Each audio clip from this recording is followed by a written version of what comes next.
കഞ്ഞിയല്ല കേട്ടോ, കാഞ്ചി. അപ്പം ഞാനും ഈ വൈറൽ റെസിപ്പി ട്രൈ ചെയ്ത് നോക്കി. ഇത് ട്രൈ ചെയ്യുന്നതിന് മുമ്പ് ഞാൻ വിചാരിച്ചൊരു കാര്യം എന്ന് വെച്ച് കഴിഞ്ഞാൽ, ഓൺലൈൻ ഒരുപാട് വേരിയേഷൻസ് ഞാൻ കണ്ടു ഇതിൻ്റെ.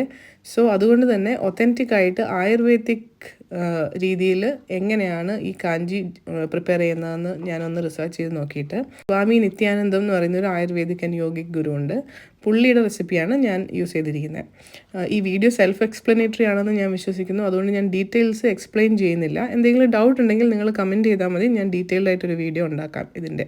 ഞാൻ യൂസ് ചെയ്ത റെസിപ്പിയുടെ ലിങ്കും താഴെ കൊടുത്തേക്കാം. പിന്നെ ക്വിക്കായിട്ട് എനിക്ക് പറയാനുള്ള 1-2 കാര്യം വെച്ചാൽ, വെള്ളം നമ്മൾ യൂസ് ചെയ്യുന്നത് ചൂടുവെള്ളം യൂസ് ചെയ്യരുത് എന്നാണ് ഞാൻ മനസ്സിലാക്കുന്നത്. തിളപ്പിച്ചാറിച്ച വെള്ളം യൂസ് ചെയ്യാം. പിന്നെ യെല്ലോ മസ്റ്റർഡ് യൂസ് ചെയ്യാനാണ് ഇൻസിസ്റ്റ് ചെയ്യുന്നത് റെസിപ്പീസിലൊക്കെ. എൻ്റെ കയ്യിൽ ആദ്യം ഞാൻ ചെയ്തപ്പോൾ യെല്ലോ മസ്റ്റർഡ് ഉണ്ടായിരുന്നില്ല.